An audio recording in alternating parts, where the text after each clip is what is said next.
como vai? O entrevista especial de hoje traz um tema muito importante: saúde. Estou com o fisioterapeuta Josni Ferraz, que vai nos falar a respeito do corpo perfeito, da mente perfeita ou ao contrário?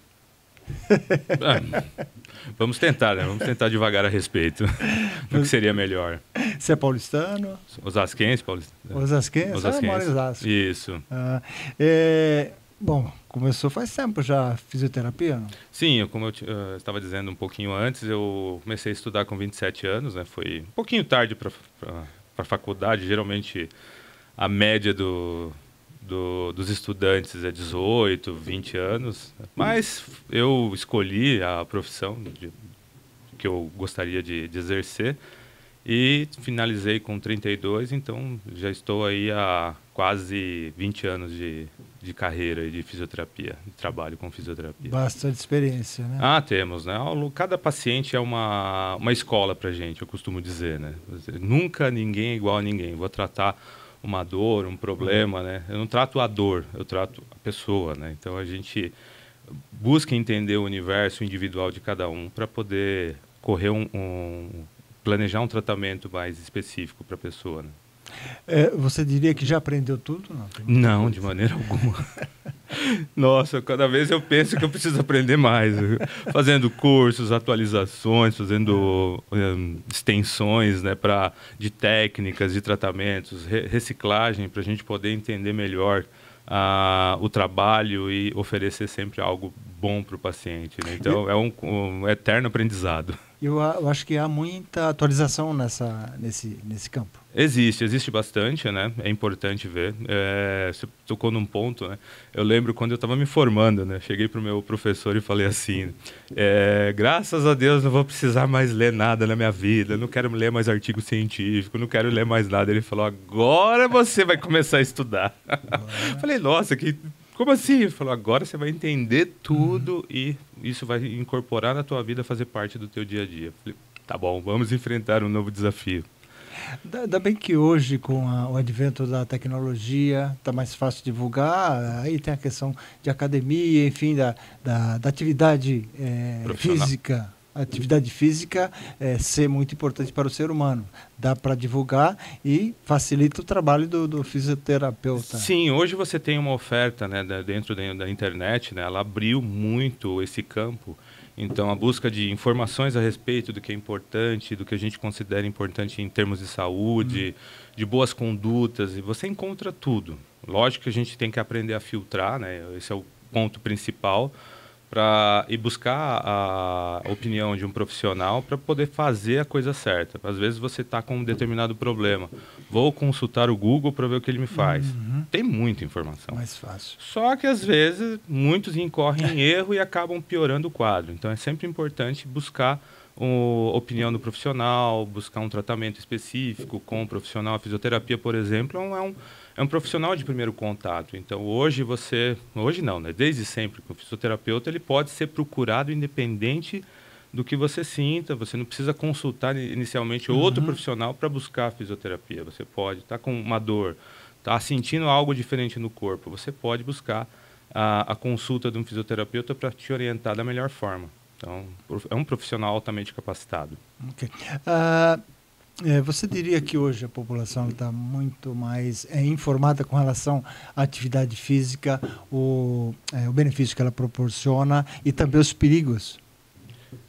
Como eu te falei, existe isso. Tem muita gente que está atualizada, buscando essas informações, né? Mas tem muita gente ainda que desconhece. É muito grande. Você vê hoje muitas academias, né? Um exemplo nessa questão de atividade física. Tem muita gente indo praticar atividade física sem um acompanhamento. Então, o risco de você ter lesão é grande. Mas essa busca por algo melhor, ela vem acontecendo. Né? As informações, como eu falei, a respeito, né, do que é melhor a gente fazer, está na sua mão. Né? Só que como fazer isso é importante a gente ter em mente, né? Como conduzir tudo isso na nossa vida. práticas boas de atividade física, alimentação, práticas boas de conduta com relação a comportamento, a pensamento. Então, existe muitas atividades que vão favorecer você em todos os aspectos. Então, tem sim informação, tem profissional competente, né? E muita gente está buscando isso, porque o mundo hoje, de uma forma geral, ele está a pressão para você trabalhar, para você ser alguma coisa na sociedade, mostrar alguma coisa para a sociedade. Muita gente não tem condição psicológica, não está suportando determinadas coisas. Mas hoje a gente tem ferramenta para ajudar todo mundo de uma maneira mais abrangente, né? Vamos dizer assim, multidisciplinar. Josi, inicialmente, o que faz o fisioterapeuta? Onde ele entra nessa questão? Onde entra? Bom, como eu falei, o fisioterapeuta é um profissional de primeiro contato. Dentro da nossa profissão, né, a fisioterapia é uma ciência que estuda o movimento. Então, basicamente, o nosso trabalho é em cima do movimento humano, seja ele de membro inferior, membro superior, do corpo como um todo. Então, nós temos as nossas ferramentas de mensuração, de medidas, como avaliar tudo isso, ver as necessidades do paciente, né? E como atuar de forma bem complementar ou bem objetiva, né, para o paciente, trazendo o benefício que ele precisa. O benefício seria puramente físico?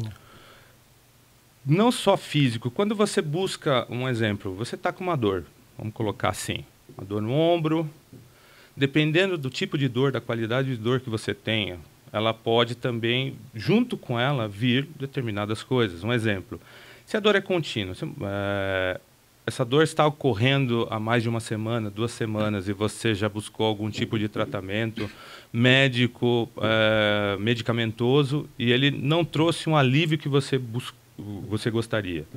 Você vai atrás de um fisioterapeuta para tentar ajudar. Mas só que nesse meio tempo, um exemplo, essa dor pode trazer para você uma piora no teu sono, uma piora na tua, vamos dizer, na tua qualidade de vida, no desempenho do teu trabalho.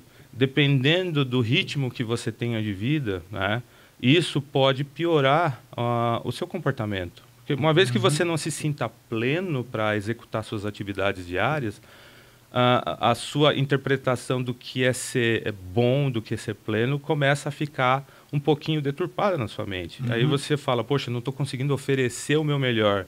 Muita gente vê isso negativamente, é um quadro que necessita de atenção, mas muitos interpretam de uma maneira até um pouco mais difícil e começam a desenvolver um quadro depressivo, um quadro de tristeza, porque não está conseguindo oferecer aquilo que ele se prontificou, né? No caso de trabalho. No caso de uma dona de casa, por exemplo, ela não consegue cuidar das atividades de vida diária dela, cuidar da casa dela. No caso de uma pessoa de um pessoal de TI que trabalha com computador, está lá com uma tendinite de mão, uma dor de ombro, ou seja, qualquer dor que seja, ele não consegue desenvolver a atividade dele.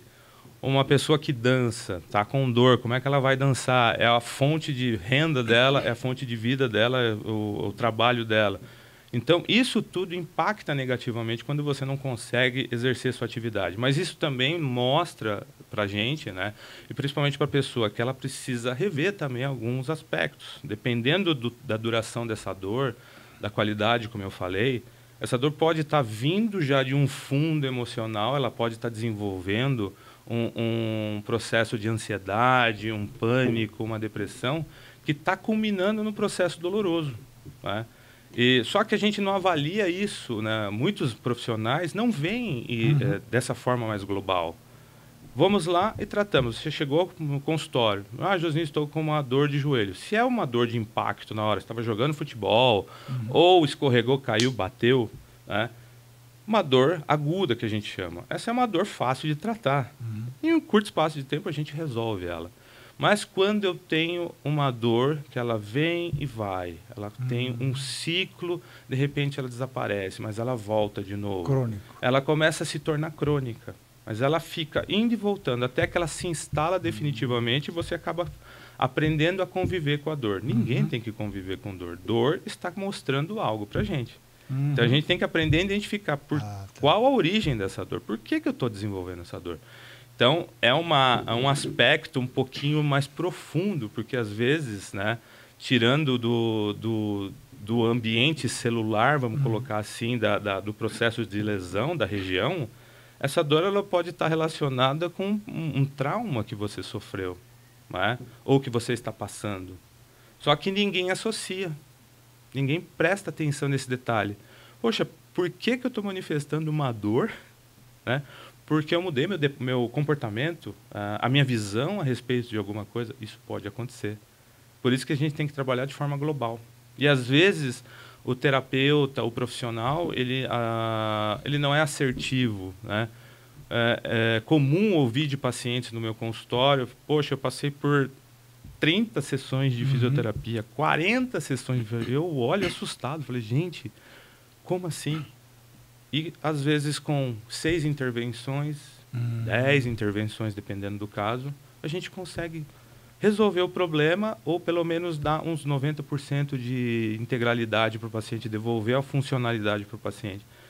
Então, por quê? Porque, com essa visão, né, de mais profunda, a gente consegue atingir o problema. E, muitas vezes, você tratar só localmente a dor, você não está conseguindo ser efetivo porque você só está olhando um aspecto. E o ser humano é amplo, é bem complexo. A sessão ela é composta por exercícios? No tratamento de fisioterapia, na verdade, o que acontece? Primeiro, eu preciso avaliar.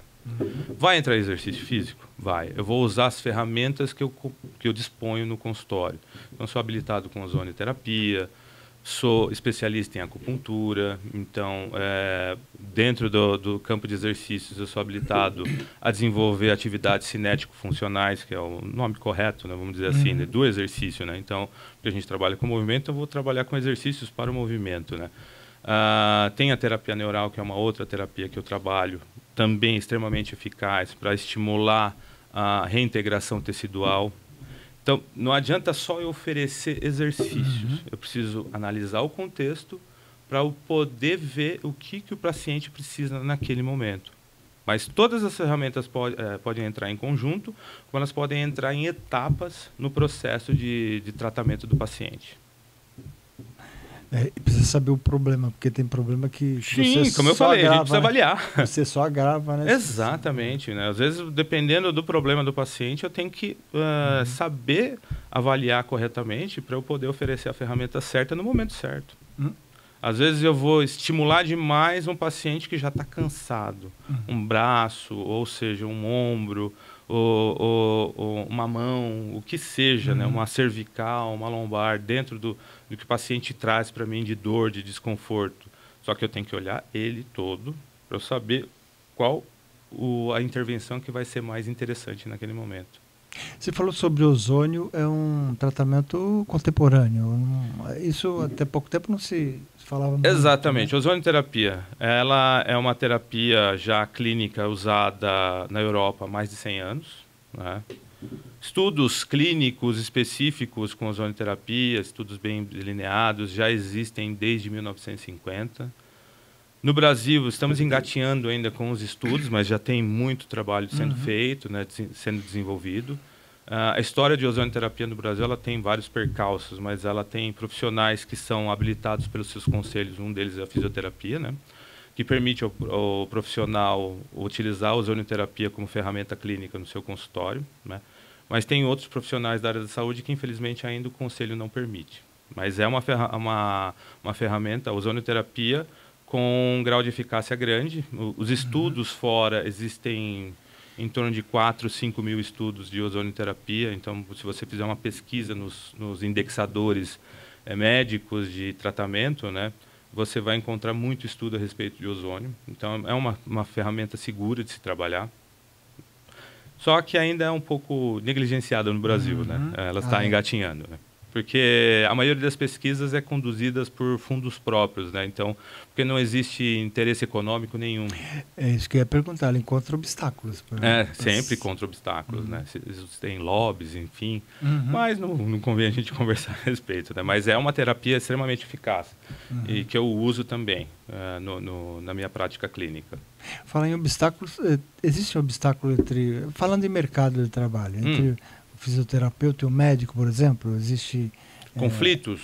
Conflito. A visão, como eu falei para você, o fisioterapeuta hoje, né, muita gente já busca o fisioterapeuta de imediato. Ele é um profissional, assim como o médico, de primeiro contato. Você pode procurar o profissional, o fisioterapeuta de imediato. Se está com algum problema que você identificou no teu corpo, você pode buscar esse auxílio, essa informação. Não tem problema nenhum. Só que convênios, por exemplo, se você vai recorrer à fisioterapia, infelizmente, você é obrigado a passar pelo médico, para o médico prescrever a guia, para você poder ir para o fisioterapeuta. Como se a fisioterapia fosse algo subalterno. E não é.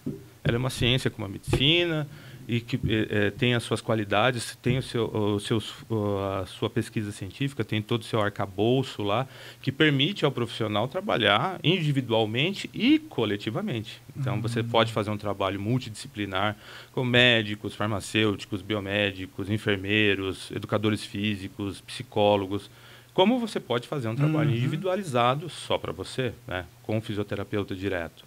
Eu sempre trabalho com, não vamos dizer parceria, mas eu sempre incentivo meus pacientes, eles vêm e como eles dependem de convênio para exames e tudo mais, eu sempre presto para continuar os acompanhamentos médicos, eu não intervenho em tratamento nenhum, porque não é o meu... não faz parte da minha conduta. Eu não interrompo nenhum tratamento que o paciente está fazendo. A gente complementa com a fisioterapia. E se eu vejo que precisa fazer alguma coisa, eu falo, volta para o teu médico. Né? Para o teu médico não, né? Volta para o médico que você faz o acompanhamento, conversa com ele, se precisamos interromper, se precisamos continuar o seu tratamento para a gente continuar com a fisioterapia. Né? Mas a fisioterapia ela pode ser utilizada e buscada sem problema nenhum. O doutorado, no caso, seria um argumento utilizado para... Doutorado? É. Doutorado em qual sentido você fala? Doutorado é um grau, né? Carga horária, especialidade, enfim. De repente, o médico fala assim, não, porque eu tenho mais especialidade, eu me especializei melhor, tal, isso, aquilo, então o fisioterapeuta... Fica confuso isso, porque assim como o médico, o fisioterapeuta também tem as suas especializações, né? Um exemplo, o médico se formou, concluiu a graduação de medicina, ele faz a sua residência médica, dependendo da área que ele busca, oftalmologia, geriatria, qualquer uma que seja, mas ele também faz as suas complementações. Por exemplo, o médico finalizou a formação dele como ortopedista ou como endócrino e vai colocando, agregando outras especializações. O fisioterapeuta é a mesma coisa. Que nem eu sou especialista em acupuntura, fiz pós-graduação em fisioterapia invasiva e fiz pós-graduação em fisioterapia dermatofuncional. Então, tenho 3 especializações. Então, tem médico que tem 1, 2. Seria um pouco de arrogância, né? Não, é arrogância. O doutorado e o mestrado já são para quem quer fazer pesquisa. Se eu quisesse fazer pesquisa, entraria com um mestrado, com um doutorado, né? Mas isso vai me favorecer em quê? Trabalhos mais voltados para pesquisa clínica. Como eu gosto de atuar com intervenção, eu não quis ir para a área acadêmica, preferi ficar na área de intervenção, de atendimento mesmo, de assistência à população. Mas as especializações que eu fiz são especializações muito boas, né, que me garantiram ferramentas que eu uso até hoje. Né? A primeira delas foi a acupuntura. No meu início de carreira... todo fisioterapeuta, né? Muita gente não tem condições, porque pagou faculdade, pagou tudo, então estamos lá buscando o dinheiro, né? Através do trabalho. Então a gente não tem muitos recursos, né? Equipamentos e tudo mais, né? Para a gente facilitar o nosso trabalho no dia a dia. Então, como eu concluí a acupuntura, logo em seguida da graduação em fisioterapia, a acupuntura foi uma das ferramentas que me ajudou muito nos processos de tratamento dos meus pacientes, principalmente neurológico, né? Eu usei largamente a acupuntura.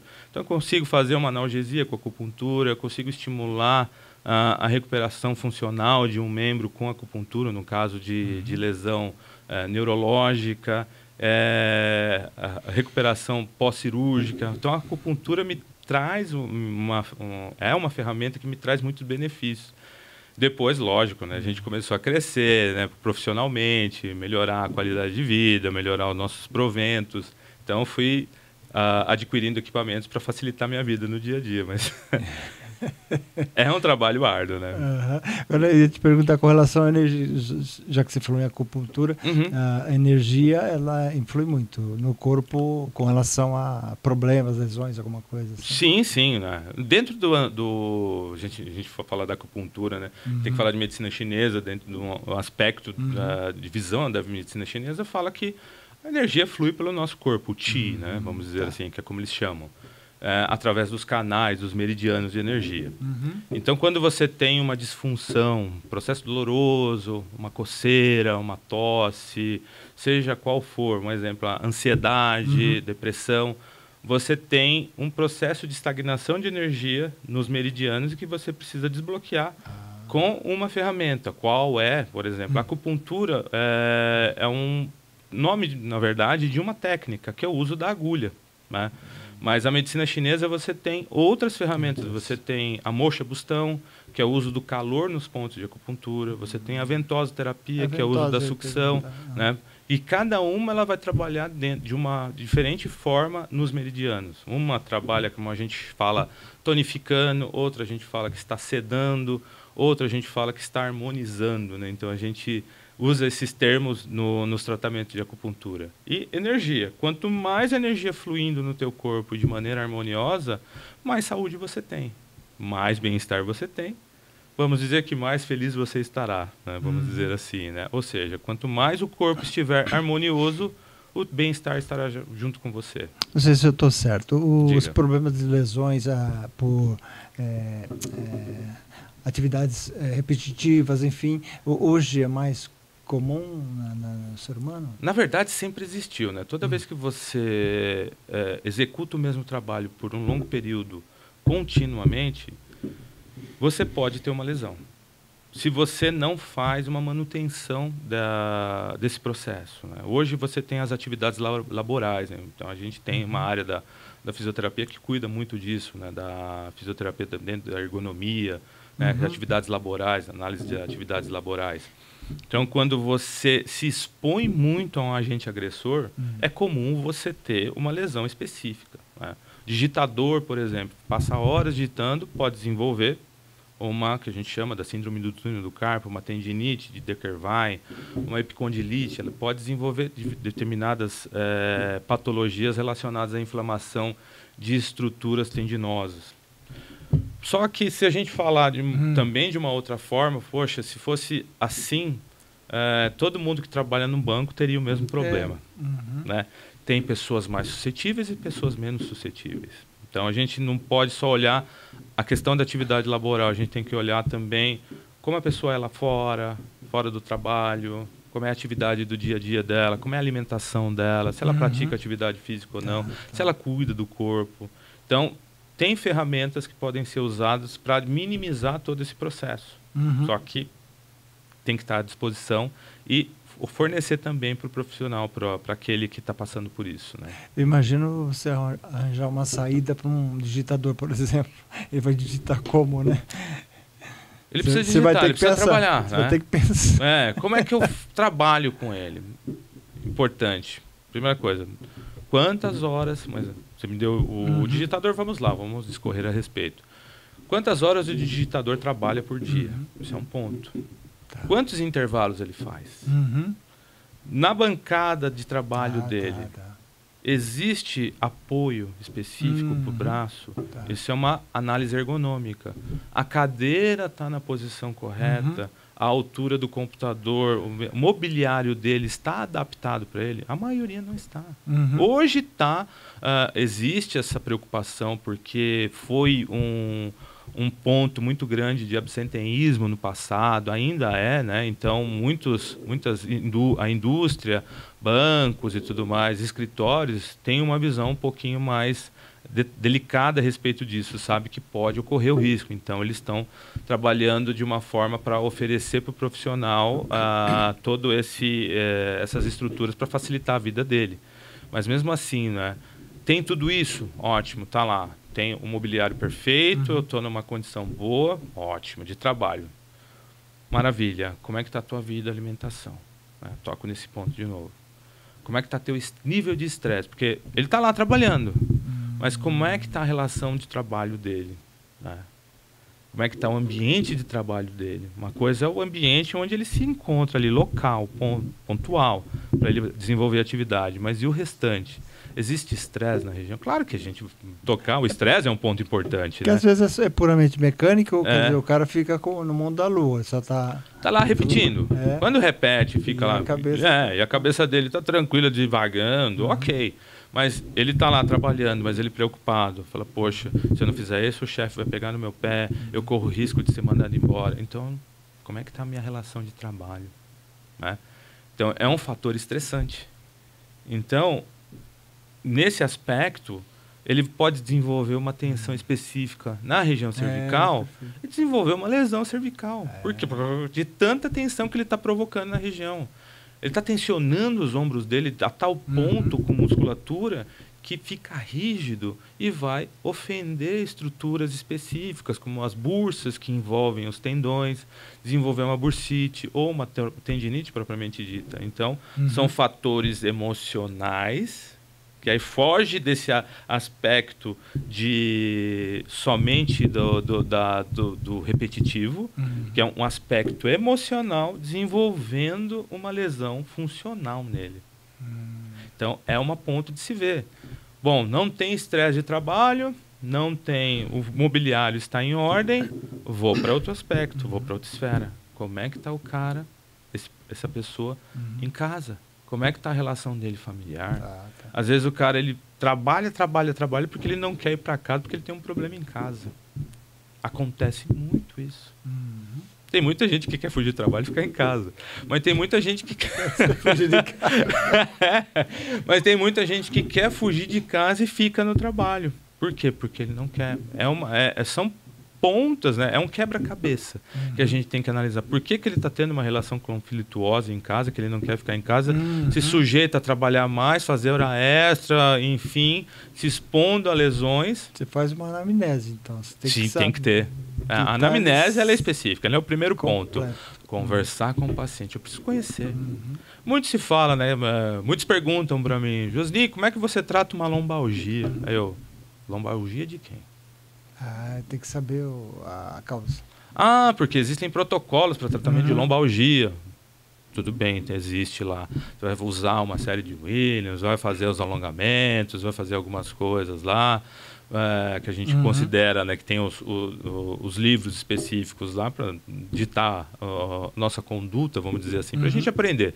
A gente aprende no livro e depois desenvolve a prática no dia a dia. Né? Mas o que acontece? A gente tem esse ponto, mas a dor pertence a uma pessoa. Ela desenvolveu de uma determinada... Ninguém desenvolve uma dor da mesma forma. O ser humano não é só corpo, né? Não. É corpo, mente, espírito. É um universo gigantesco que a gente tenta fazer ideia. A gente busca tentar fazer ideia. Então, a anamnese, ela me fornece isso. E às vezes não é na anamnese que vai aparecer. É no dia a dia do tratamento do paciente. E às vezes o paciente ele me fornece informação quando ele começa a se sentir mais confortável com o tratamento e comigo. Tem que ser você tem que ser analista também. É que a gente tem que prestar bastante atenção. Tratar o ponto especificamente é um detalhe. A gente eu posso fazer milhares de intervenções, mas tratar a pessoa é o ponto. Esse é o grande detalhe.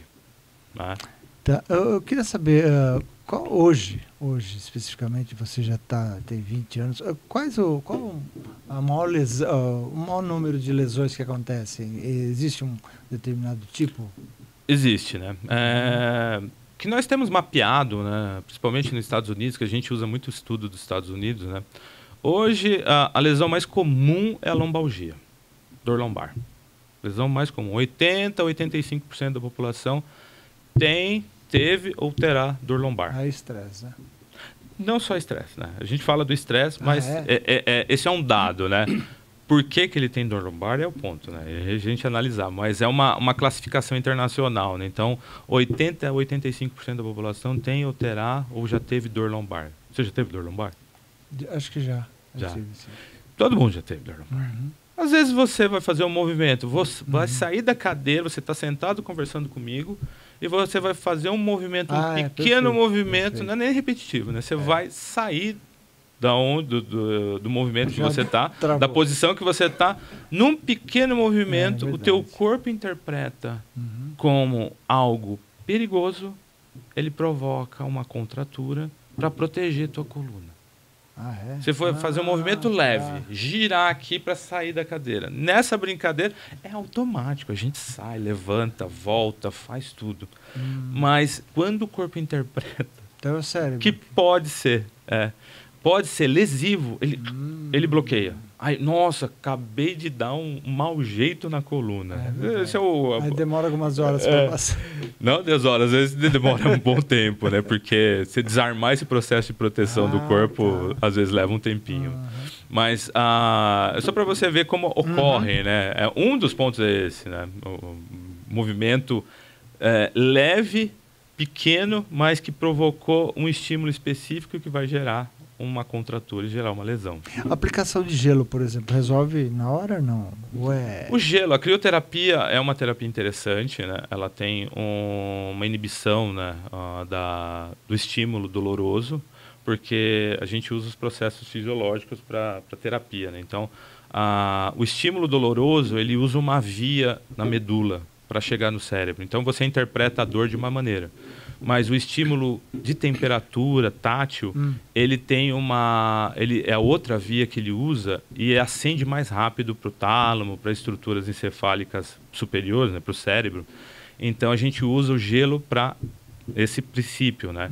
Que ele vai inibir a interpretação da dor. Mas ele também tem, um exemplo, se você tem uma lesão, você deu uma pancada, então você tem o efeito fisiológico da crioterapia, que é diminuir a produção de agentes lesivos, auxiliar no processo de reparação ali, no caso, estimulando microcirculação, né, para facilitar a resolução do processo inflamatório. Então, o gelo também é uma ferramenta interessante. A gente percebe que, vamos usar o exemplo do futebol, a gente percebe que muitos profissionais se lesionam facilmente ou dificilmente, mas em pouco tempo eles já estão lá fazendo novamente aqueles movimentos. Sim, sim. É diferenciado o trabalho prestado num clube de futebol, por exemplo? O clube de futebol, a gente tem que olhar por um contexto já maior, né? O jogador de futebol, ele é algo caro para o clube. Então ele precisa ter um suporte gigantesco. Então ele tem ali preparador físico, massagista, a equipe é grande. Tem o fisioterapeuta, tem o médico do esporte, fisioterapeuta do esporte, o psicólogo. Então, não só isso, ele tem esses profissionais, mas ele tem uma facilidade, né? Porque é oferecido isso a ele, né? De assistência muito grande e amplificada. Então, ele tem serviços específicos ali à disposição dele para resolver o processo mais rápido possível, porque ele precisa voltar. E esse pool faz com que ele se recupere mais rápido. Sim. Então, o fisioterapeuta de esporte, ele detém conhecimento, ele detém ferramentas ali que vão facilitar a vida dele e o retorno do paciente o mais rápido possível. O jogador parado é prejuízo para o clube, então ele tem que fazer voltar. Só que também tem essa questão, como a gente estava falando, do esforço repetitivo.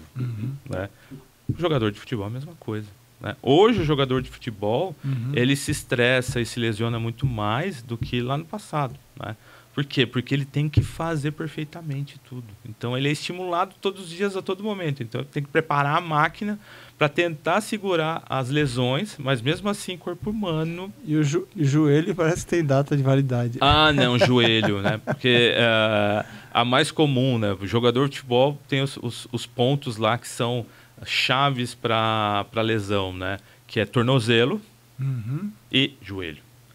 Então, lesões de joelho e tornozelo no futebol são gigantescas, né? Então, só que eles têm lá os melhores cirurgiões à disposição, então a assistência é multidisciplinar para o paciente poder voltar o mais rápido possível a recuperar plenamente e voltar a jogar.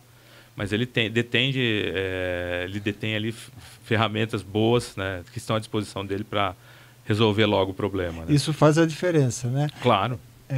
Na Várzea é muito comum a gente ver o cara parar de jogar.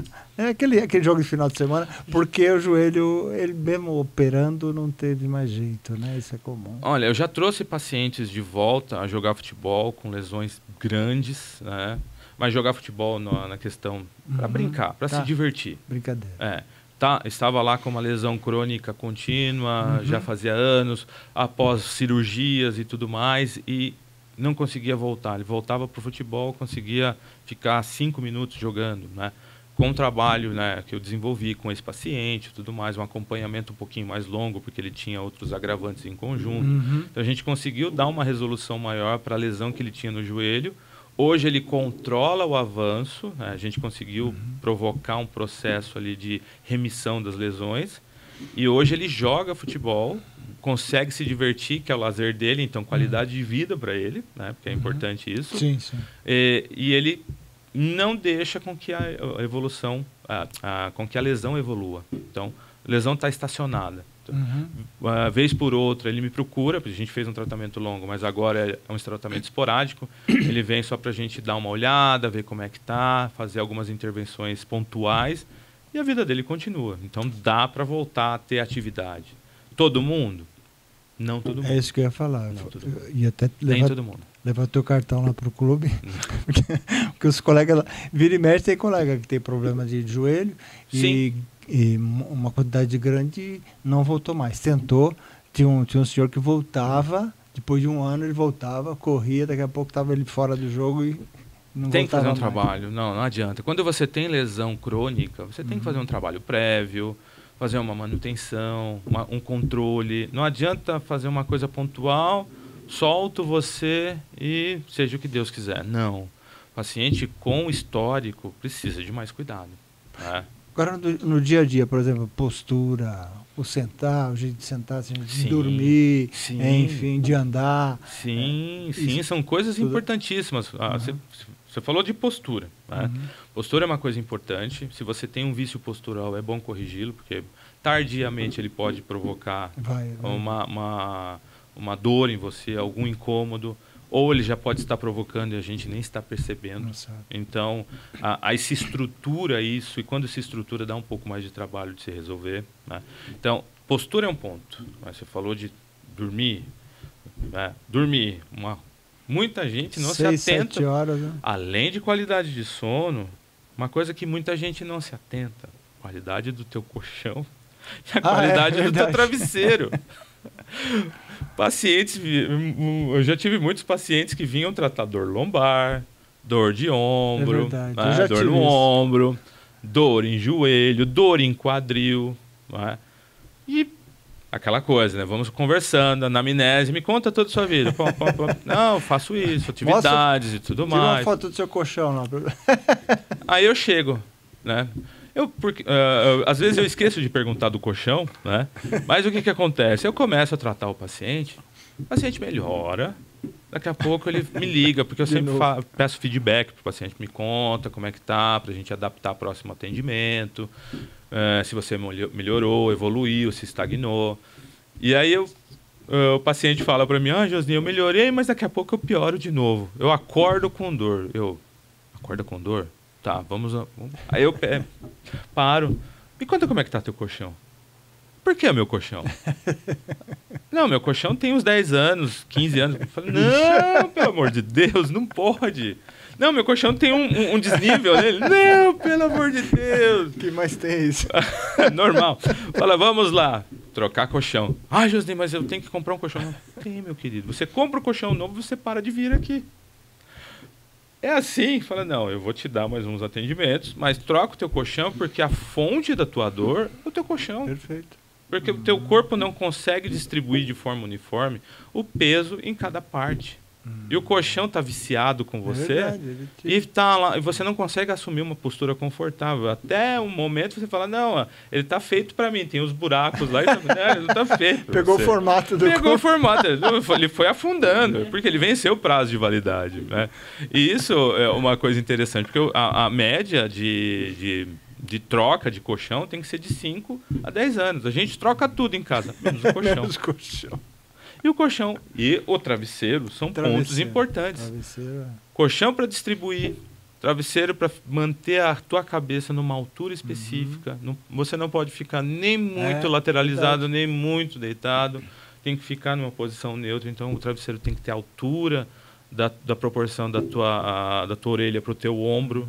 Esse é o ponto. Levemente inclinado para dar aquele confortozinho. Ponto. A posição melhor para se dormir? Posição melhor para se dormir, nós consideramos dentro da fisioterapia, né, a posição de decúbito lateral, que é ficar de lado, né? Então, ficar de lado, né, teu corpo fica com a coluna retinha, né, bem reta, com o travesseiro bem colocado. E outro ponto é você colocar um apoio entre os joelhos, porque você não tensiona quadril também. Então, glúteo, quadril, fica todas as estruturas do teu corpo relaxadas, então você consegue ter um sono melhor nesse ponto. Mas tem muita gente que fala, Josinho, eu não consigo ficar deitado de lado. Tudo bem. Então, se você for ficar deitado, que a gente fala de barriga para cima, né? Então você coloca um coxinho embaixo dos teus joelhos para não sobrecarregar a tua lombar. Então tem todo uma brincadeira que dá para você fazer na hora de dormir, para você dormir confortavelmente. Você diria que hoje o pessoal está preocupado mais com a prevenção ou com a recuperação? Rapaz, você tocou num ponto, né, que é uma cultura de países desenvolvidos. Não existe cultura preventiva. A nossa cultura, ela é curativa ou paliativa. Então, ninguém procura um médico ou um fisioterapeuta, fala, quero estar melhor do que eu estou. Ninguém vai com esse sentido. É pouca gente que nos procura com esse intuito. Tenho pacientes com essa qualidade. Fala, Josni, quero envelhecer bem, quero ficar melhor com a minha condição física, o que você me recomenda? A gente vai avaliar, ver o que é mais interessante, buscar os profissionais também que podem trabalhar em conjunto para oferecer isso para o paciente. Mas a grande maioria quer resolver o problema na hora e ir embora. Ele não quer ter ciência do que é importante. Uma dor, quero resolver minha dor, resolve minha dor. Pô, você está com a dor aí já há 3 meses, 4 meses, você quer que eu resolva de uma vez? Vai precisar mudar hábito de vida. Então, a questão preventiva, né, ainda nós estamos engateando. Já está melhorando. Né? Com o advento da internet, hoje a busca por uma qualidade de vida melhor, muita gente está buscando. Mas muita gente está piorando também por conta das facilidades. Então, a gente está tendo 2 pontos aí. Tem os que estão buscando melhorias, mas tem muita gente que está piorando e agressivamente por conta das facilidades que o mundo novo oferece. Você diria que o poder público tem uma responsabilidade nessa questão, em difundir o que é o bom, prevenir até gastos públicos lá na frente? Né? É um ponto assim, bem delicado, porque existem políticas públicas para tratamentos, né? Mas como atingir toda essa população, como trazer todo mundo para esse ambiente, né? Esse é o grande ponto. Mas existem sim políticas públicas, a gente não pode menosprezar o que os governos fazem. Mas muita gente não tem acesso a tudo isso, porque certos tipos de tratamento, né, infelizmente você tem que buscar no âmbito particular, né? Convênios, o SUS, né? Determinadas coisas ainda não oferece, é mais no tratamento paliativo e curativo que eles procuram. Né? Mas mesmo assim, como eu estava falando, né, a maioria, tanto os de mais baixa renda quanto os mais altos, né, infelizmente eles querem o curativo. Eles não querem se tornar cientes, responsáveis de si na condução da vida. Eles querem te entregar o problema. Resolve para mim. Não, você é coadjuvante, você é o principal. Na verdade, eu sou o coadjuvante, você é o ator principal, eu só vou te dar o apoio. Não, eu não quero ser responsável por isso. É comum encontrar. Fazendo o estudo do teu paciente hoje, quais as atividades físicas, né, seriam com mais benefícios hoje? Que eu recomendo? Eu recomendo para todos os pacientes. Musculação. Musculação. Eu sou praticante de musculação. Lógico que eu tenho que avaliar, ver se o paciente também pode se submeter a esse tipo de tratamento. Lógico que corretamente. Pode, corretamente, com acompanhamento profissional, mas um dos principais tratamentos que eu recomendo é musculação. Se você quer envelhecer bem, musculação. Por que o idoso perde massa muscular? A perda de massa muscular ela está relacionada a muitos aspectos. Né? A gente perde massa muscular, um exemplo. Se você ficar em casa parado uma semana por qualquer bobagem que aconteceu com você, bobagem não, né? Desculpa o termo. Aconteceu um probleminha, você pegou uma gripe, por exemplo. Essa gripe foi um pouco mais forte do que o usual e te tirou das suas atividades normais, você ficou em casa, relaxando. Esse período, o corpo vai adaptar. Você não está realizando suas atividades normais, o corpo vai olhar assim e falar, poxa, eu tenho um músculo de um determinado tamanho. Eu não preciso desse músculo de determinado. Mas por quê? O corpo é inteligente. Ele fala assim, para que eu vou manter algo gastando muita energia se eu posso pegar e colocar ele um pouquinho menor para eu gastar menos energia? Porque o corpo é poupador. O corpo é sempre poupador. A gente que gasta energia pra caramba com as atividades. Então, esse é um ponto. Entra no idoso. O idoso já por si só, a maioria deles quer ficar sentadinho. Não quer trabalhar, só quer assistir Globo. É complicado, é um outro universo. Né? Você pegar e falar, colocar para um idoso, você tem que fazer atividade física. Não, mas por quê? Qual a estratégia que eu uso, né? Que eu sempre falo para os meus pacientes, né? Mais idosos. Tá fácil pegar o copo d'água? Ai, como assim, doutor? Tá fácil pegar o copo d'água para você? Erguer a panelinha para pôr no fogão?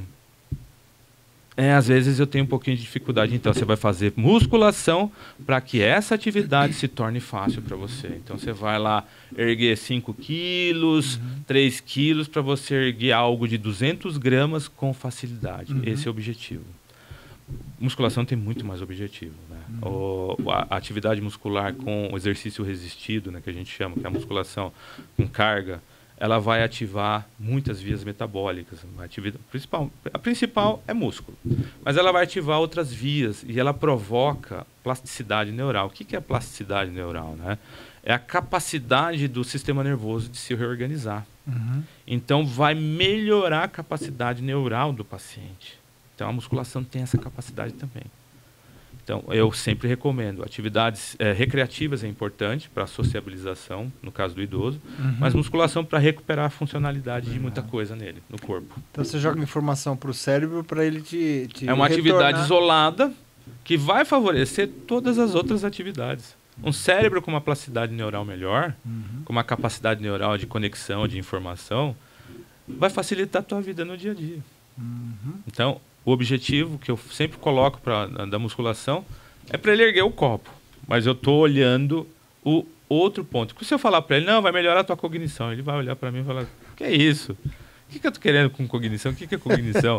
Mas se você fala da atividade básica dele, de erguer o copinho, de colocar a roupa, então já toca num ponto da atividade de vida diária, que é o dia a dia dele, né? Pra gente tocar nesses pontos. Você deu uma informação importante, que tem muita gente que reluta, né? Mas a questão trabalhar os músculos é muito importante. Sim. E fala sobre a caminhada, a corrida, enfim. Isso é recomendado? De que forma? Sim, toda atividade física é importante. Quando você se predispõe a fazer algo, pequeno que seja, já é bom. Só que a gente tem que observar quais as necessidades. Um exemplo, você quer retornar, você está parado, quer retornar às suas atividades físicas. Tá. Ou nunca fez. Então volta correndo. Não. Começa com pequenas atividades. Primeira coisa é fazer uma avaliação para ver como é que está a tua capacidade cardiológica, cardiorrespiratória, ver tuas funções metabólicas, se está tudo bonitinho. Ok, vamos lá para a atividade física. Qual? Vamos iniciar com uma caminhada. Ok. Começa a caminhada 3 vezes por semana. Eu sempre coloco de 3 para mais. O corpo entender que precisa mudar. Se eu coloco 1, 2, o corpo olha e fala, ok, faço. Tem muita gente que pode brigar comigo, mas o corpo ele é meio negligente em alguns aspectos. Então ele precisa de uma atividade um pouco mais repetitiva para ele entender que precisa ser mudado. Né? Então ele vai lá, 3 vezes por semana, uma caminhada de 40 minutos ininterrupta. Ótimo. 30 minutos. Começa com 30, vai, nossa, não estou aguentando 40. Começa com 30, vai evoluindo, né?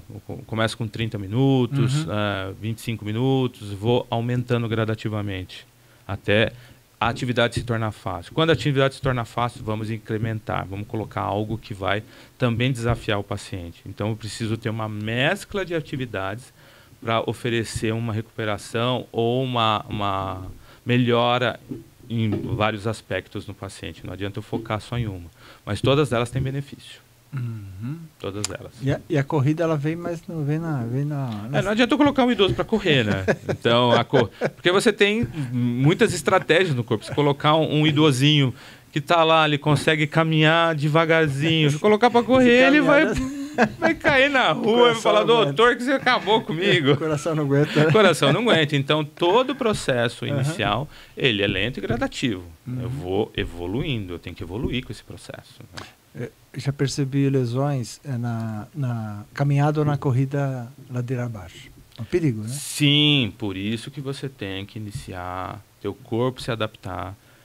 O problema de rua, para muita gente, o que acontece? A gente não tem uma rua lisinha como essa mesa, que oferece mais segurança. Eu tenho a rua que ela ponta ela está reta, ponta ela está inclinada. Então, meu pé, hora está inclinado, hora está reto. Se eu sou jovem, eu consigo ir adaptando. Mas para uma pessoa sedentária ou mais idosa, isso é um risco. Então, tem que tomar cuidado. Tem que treinar ele primeiro, para ele ganhar estratégia de equilíbrio, para ele ter uma capacidade proprioceptiva, que é as informações que ele vai receber de todas as articulações dele, formar um esquema mental da atividade no cérebro dele, exige um pouquinho de tempo. Então, eu tenho que ir com calma, né? com esse idoso. Então, não posso colocar ele em ambiente que seja muito perigoso, instável. A instabilidade é importante em alguns aspectos, para eu ganhar mais estímulo e mais estratégia para o meu cérebro e para o meu corpo.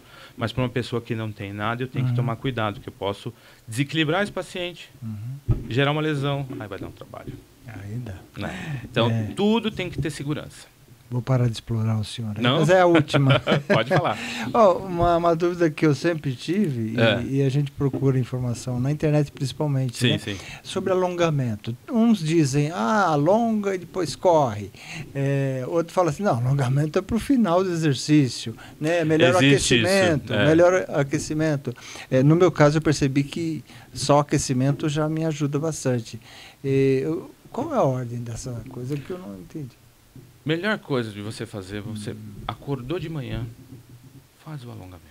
Se você sabe a sequência de exercícios, sabe como executar, faça em casa. Se você for fazer na academia, eu particularmente prefiro fazer no final. Muita gente fala, poxa, mas você já está com o músculo volumoso, inchado de água, porque você provocou uma hipertrofia ali, provocou um recrutamento. Também é bom. Então, existe essa controvérsia de antes ou depois. Eu sempre alongo em casa e deixo para a academia para fazer alguns alongamentos específicos. Faço dessa forma. Porque são atividades que eu vou trabalhar, um exemplo, a musculação, ela vai trabalhar o músculo em ganho de volume. O alongamento, eu vou ganhar em comprimento. Então, eu preservo... O alongamento é para preservar a tua amplitude de movimento. E a musculação para te dar força. Ok. Eu acho que não restou muita dúvida aqui. Quer dizer, dúvida a gente sempre tem, né? Normal. Eu tenho dúvida até hoje. Imagina nós. Não, básico. Doutor, obrigado pela tua entrevista. E gostaria que o senhor deixasse aí um recado para o pessoal e também os seus contatos, porque com certeza toda pessoa precisa de um conselho de um profissional como o senhor. Não, sim, né? Conselho que eu dou para todo mundo. Busque sempre se cuidar preventivamente. Hábitos de vida saudável, como você citou, sono, alimentação, bons hábitos com relação a relacionamentos, ou seja, seu convívio diário, buscar sempre boas experiências. Lógico que as más experiências também fazem parte da nossa vida para a gente aprender, mas sempre os bons estímulos são importantes. E isso vai causar e provocar em você uma melhora de um aspecto geral. Buscar atendimento profissional, está com alguma dúvida? Vá a um profissional. Quiser visitar um fisioterapeuta, não precisa ir no médico, vá direto no fisioterapeuta. O fisioterapeuta, se precisar, ele vai te encaminhar para o médico também. E assim vice-versa. A gente tem que trabalhar em pró do paciente, não contra um ou contra outro. Então, o objetivo nosso é o paciente buscar tratar ele e colocar ele na integralidade. Preventivamente, você está buscando envelhecer melhor, buscando se cuidar melhor, visite um profissional também. Isso é o recado que eu sempre dou para todo mundo. Ou seja, as informações estão aí, os serviços estão disponíveis. Busque, né? Simpatizou com um profissional, é claro que tem isso também, né? Às vezes não, você vai visitar um profissional e fala, poxa, não gostei muito dele. Não deu empatia, né? Eu sempre busco receber meus pacientes sempre alegres, né? Bem tranquilos. Mas busque um profissional que você confia e tente seguir sempre as recomendações. Tá? Isso é importante. Contato profissional no Instagram, Josni Ferraz. Meu consultório no centro de Osasco. Tem meu site, josniferraz.com.br. Então, lá você vai ter mais informações a respeito de tratamento de muita coisa. Obrigado, doutor. Foi uma aula aí. Eu que agradeço a oportunidade de estar aqui. Podemos ter outras, se você quiser, para a gente abordar outros temas. Sempre eu gosto muito dessa questão da informação, de levar a informação correta para as pessoas. Eu acho que isso é primordial, né? Oferecer esse tipo de serviço. Acho que foi uma aula exemplar. Obrigado. Obrigado, Maurício. Obrigado pela entrevista. Não, eu que agradeço. Obrigado a você que esteve nos acompanhando até agora, né? E com certeza a internet tem muitas informações, mas o correto é você, né, ter certeza, né, do que tá sendo informado, né? Então, só ligar para o doutor Josni Ferraz. Obrigado a você, um grande abraço e até a próxima entrevista.